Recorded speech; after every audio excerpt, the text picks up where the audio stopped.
All right, welcome back to the listener's commentary on the Gospel of John. In this recording, we're really continuing the same extended story of Jesus's arrest and trial and execution. And so we'll be looking at John chapter 19, verses 17 through 42. And in our last recording, we ended with Pilate making the official pronouncement, handing Jesus over to be crucified. That's where we pick up. The story really continues as Jesus has now been condemned to death, led out to be crucified. And so we pick up in John chapter 19, verse 17, and it says this: "They took Jesus, therefore, and he went out carrying his own cross to the place called the place of a skull, which in Hebrew is called Golgotha." And so it's the place of the skull. Hebrew, or more precisely Aramaic, is translated as Golgotha. In Latin, it's Calvary, and hence the reason we get the name for Calvary, Golgotha, place of a skull, as the location of Jesus' execution. This was the place where Romans executed criminals by crucifixion near Jerusalem in that day and age. The problem is we don't know the exact location, and we don't know why it was actually called the place of a skull. There are a couple options. If you go and visit Jerusalem today, there is Gordon's Calvary and the Garden Tomb, and that's more of like a modern option. It first was identified in the 1800s, and by all historical evidence, it's probably not the actual location it happened. The more likely option is in the area near the Church of the Holy Sepulchre in Jerusalem. And so somewhere in a place that was outside of the city of Jerusalem in that time period, Jesus was led out to carrying his own cross, that is the cross beam, not the whole cross, but the part that his arms would be attached to, the cross beam. So he went out carrying that to this place where Romans executed the criminals by crucifixion. And there, verse 18, they crucified him with two other men, one on either side, and Jesus in between. And the brevity of this always strikes me. It just simply says, there they crucified him. No need for more. No need to flesh out the details. The original readers knew. They could see it. They could hear it, because the Roman practice was to crucify people in the most public place, most visible place possible. And therefore, the original readers, they had seen crucifixions. They knew how it went down. They knew what it looked like, sounded like, and all of that. There they crucified him. For them, that was all the details they needed. Now, for us, we don't know. And so we have to do a little more research to get the details and see how horrific and how awful crucifixion was. And so there they nailed Jesus' hands and his feet to a Roman cross. They dropped him in the ground, laboring to breathe, weak from his beatings and his floggings. Jesus is hung on a cross. And he's hung in the middle of two other men who were rebels and thugs. These two other men, we learn from the other Gospels, particularly from Luke, that these men were rebels, probably rebels charged with some sort of revolt or rebellion. One on Jesus' right, one on Jesus' left, Jesus in the middle. And then verse 19 tells us the official charge for his condemnation that was placed on Jesus' cross. Look at verse 19. Now Pilate also wrote an inscription and put it on the cross. It was written, "Jesus the Nazarene, the King of the Jews." That's the official charge. That's the record of history. Here's why he's condemned. From the trial right through to this point, Jesus' kingship has been the focus. And so we get him identified, Jesus, the one from Nazareth, the King of the Jews. And so the record of history shows that Jesus was killed for being the King of the Jews. And verse 20 says, therefore, many of the Jews read this inscription because the place where Jesus was crucified was near the city. So again, public place, lots of access, very visible. It's near the city. So many of the Jews, particularly the Jewish leaders, they read this inscription because it was written in Hebrew, Latin, and Greek, which means anybody and everybody can read it. Latin's the official language for Roman government business. Greek is the common language throughout the empire. Hebrew, or more precisely Aramaic, was the common language among the Jews. So everybody could read it. And many of the Jews read this inscription. So the chief priests, verse 21, the chief priests of the Jews were saying to Pilate, "Do not write the King of the Jews. Rather write that he said, 'I am the King of the Jews.'" Like, just write that that's what he claimed. Take that inscription down. Don't say that he is the King of the Jews. Say that he claimed to be that. Pilate answers and said, "What I have written, I've written." Pilate's done with the case. He's like, that's really the issue. You guys wanted him to be condemned because he said he was the King of the Jews. That's the charge. He's being executed for being the King of the Jews. And that's the record of history of why Jesus was crucified. Then the soldiers, when they had crucified Jesus, took his outer garments and made 4 parts, a part to each soldier, and then the tunic, his undergarment, the tunic also. But the tunic was seamless, woven in one piece. So it's a woven just as one piece of clothing, no seams in it, not easy to rip apart. It's a special piece of clothing. And so they said to one another, let's not tear it, but let's cast lots for it to decide whose shall it be. So they torn apart his outer garment, but this one's like, wow, this is like seamless. Let's see who gets it. So they're going to play a game in order to get this. They're casting lots, casting basically dice to see who's going to win this tunic. So this happened, John tells us, that the scripture would be fulfilled. They divided my garments among themselves, and they cast lots for my clothing. And so, therefore, the soldiers did these things.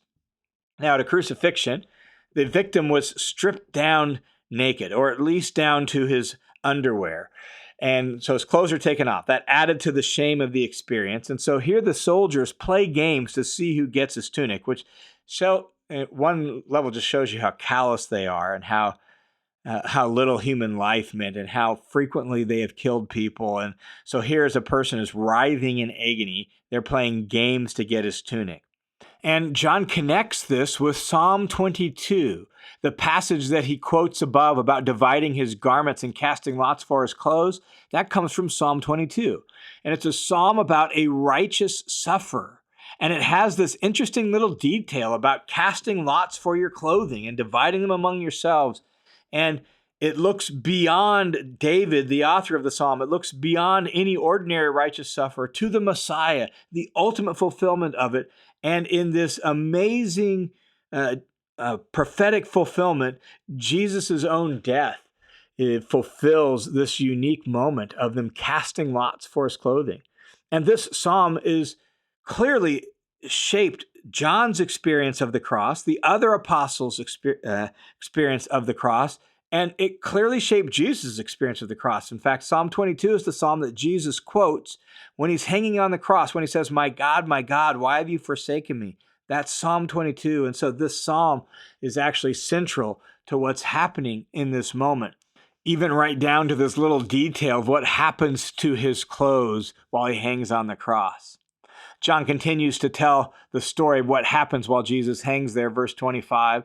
Now, beside the cross of Jesus stood his mother, so his mother Mary, his mother's sister, Mary, the wife of Clopas, and Mary Magdalene.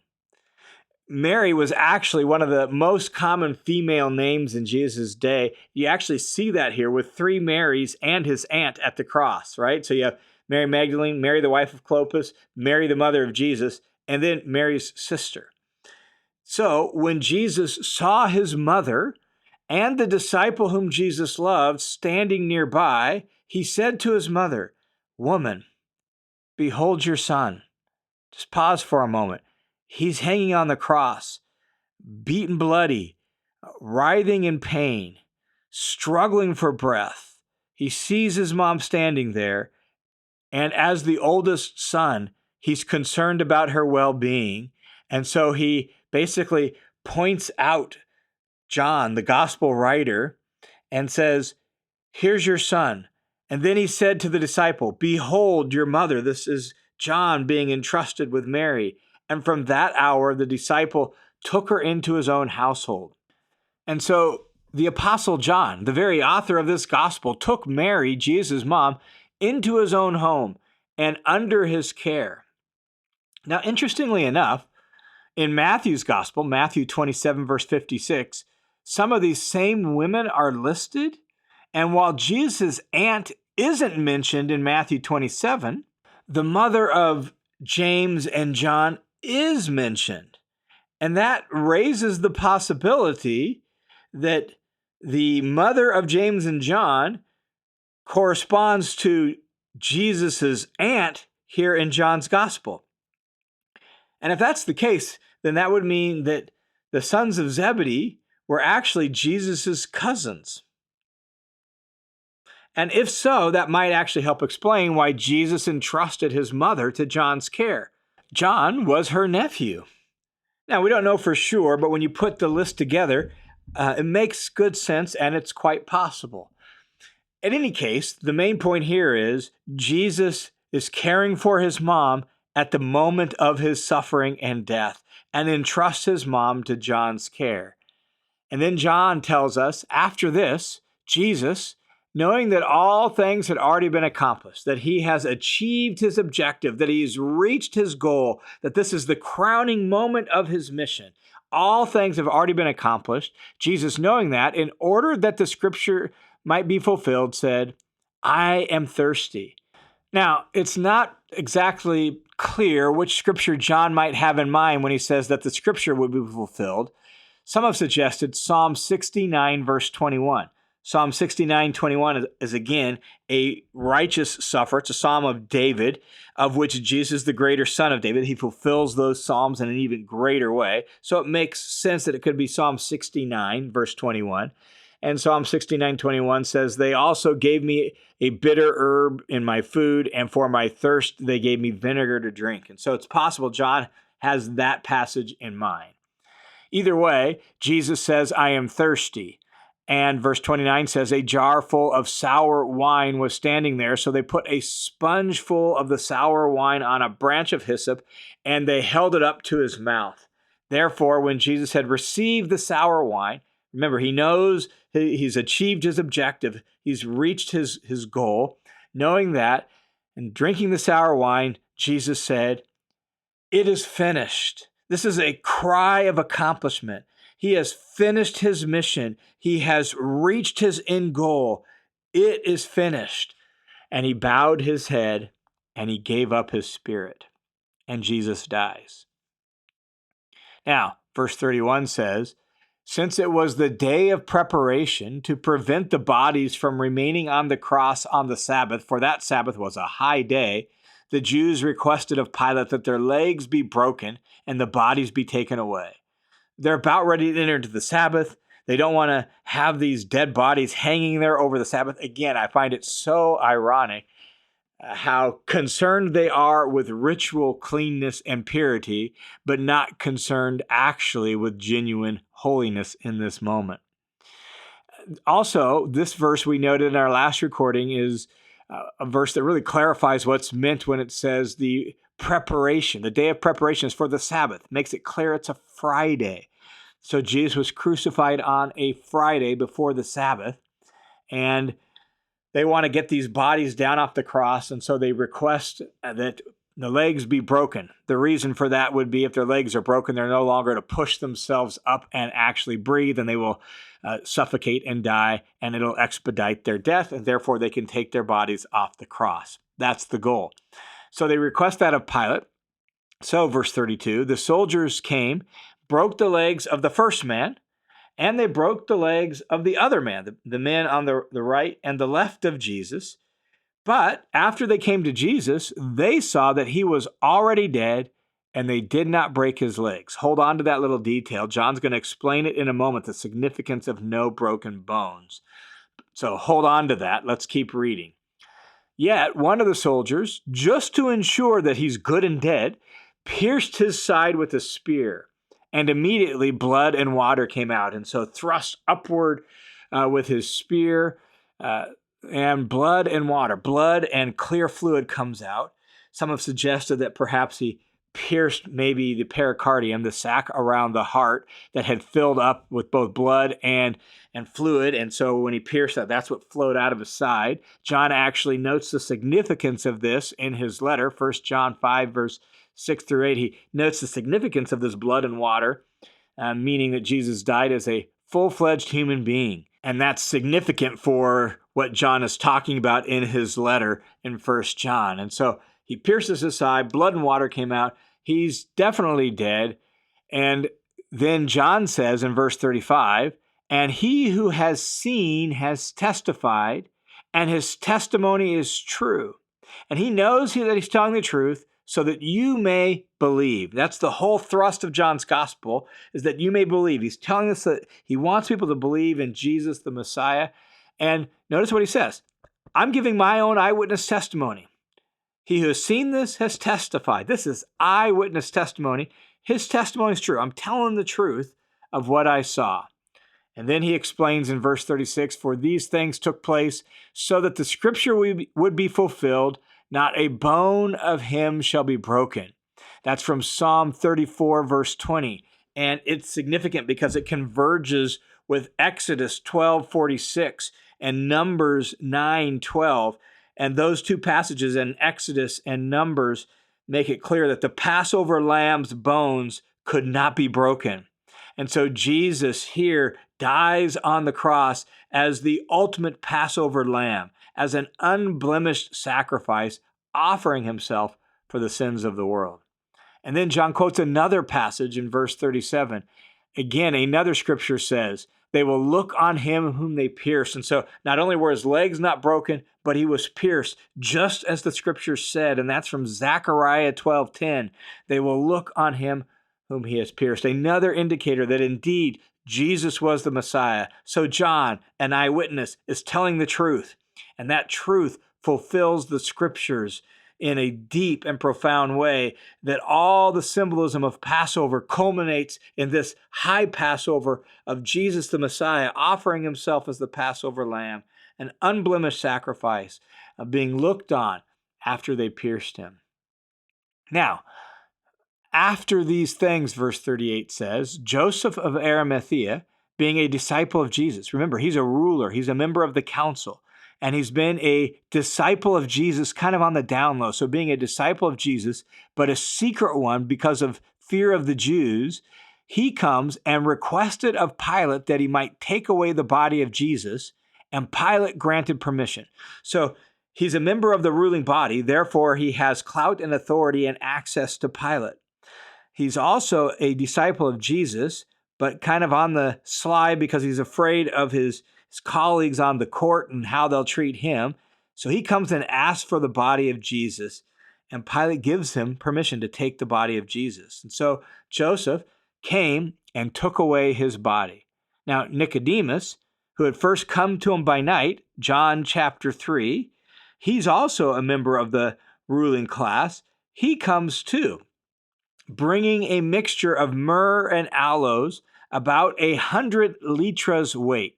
So Nicodemus and Joseph of Arimathea both were members of the Jewish council. That's why they had access to Pilate. That's why they're kind of able to do some of the things they do. They come bringing this mixture of myrrh and aloes to make a powdery mix to put over the body to help cover up the smell of decomposition. This was the Jewish way of burial. And they bring, it says, about 100 litras. That's about 65 modern day pounds. So it's a good amount that they bring. And they're going to give Jesus a proper burial. But they're running out of time because it's late on Friday and the Sabbath is about to begin. So they took the body, verse 40, they took the body of Jesus, bound it in linen wrappings with the spices, as is the burial custom of the Jews. So Joseph, Nicodemus, probably with some servants and helpers, wraps Jesus in a linen burial sheet. You can see that in Matthew 27, verse 59. It's a whole sheet that they wrap him in. And then they bind it together with strips of linen around the face, around the hands, and all of that, so that he's all wrapped up with these spices around his body. Now, in the place where he's crucified, There was a garden. The word garden means something like an orchard, an olive orchard, or a fruit tree orchard, something like that. There was an orchard, a garden, and in the garden was a new tomb in which no one had yet been laid. Jews who could afford a tomb would lay the body in the tomb on like a stone bench that had been carved out of the wall of this cave-like tomb. They would lay the body on the stone bench until all the flesh had decomposed. Then they would go back in, gather up all the bones, and put them into a stone box, an ossuary, a bone box. And so tombs like this could be used for multiple burials. You would have a whole family tomb complex, and you would lay the body in there, decompose, put it in a box, set that box in a corner, and then when someone else died, you would lay them on that stone bench, same thing. So tombs like this could be used multiple times over. But this tomb was a new tomb. It had never been used before. And so they bury Jesus in this tomb. They wrap him in this sheet. They lay him on that stone bench. They put a large disc-like stone over the opening, and Jesus has been buried. Therefore, because of the Jewish day of preparation for the Sabbath, since the tomb was nearby, they laid Jesus there. In other words, we had to do this quick. This place was close. It was a new tomb. They did a hasty burial. They didn't have time to go through all the processes, but they got him down, they got him buried, and they got it done before sundown. So Jesus has been executed, and Jesus has been buried, and it is a dark and sad and sorrowful day for his mom, for these women who had followed him, for John, for the other apostles. What in the world has just happened? We thought he was the Messiah, and yet now he's been executed, and we're not sure what all this means. All right, thanks for tuning in to this session of the Listener's Commentary on the New Testament. The Listener's Commentary is a listener-supported, crowd-funded Bible teaching ministry that's made possible by the generosity of dozens and dozens of people just like you. So thanks a ton to each and every one of you who makes this ministry possible. God continues to bear good fruit in the lives of people all around the world. And one of my hopes in the upcoming year is for this ministry to be able to be translated into Spanish as a way to expand its reach and enable God to use it in other places. And so if you are able to join the team of supporters and help this ministry continue to expand and grow and reach more people, you can go to listenerscommentary.com, click the Give button, and it'll redirect you to a page to Royal Family Mission. You can put in a dollar amount. You can click a little box that says Make This Monthly, and you can give that way. Or there at listenerscommentary.com, you can just sign up for the Study Hub and put down whatever amount you're able to give there, give you instant access to the Study Hub. And either way is a great way to support this ministry. So thanks a ton for your support. Thanks a ton for your investment in this kingdom work through the Listener's Commentary.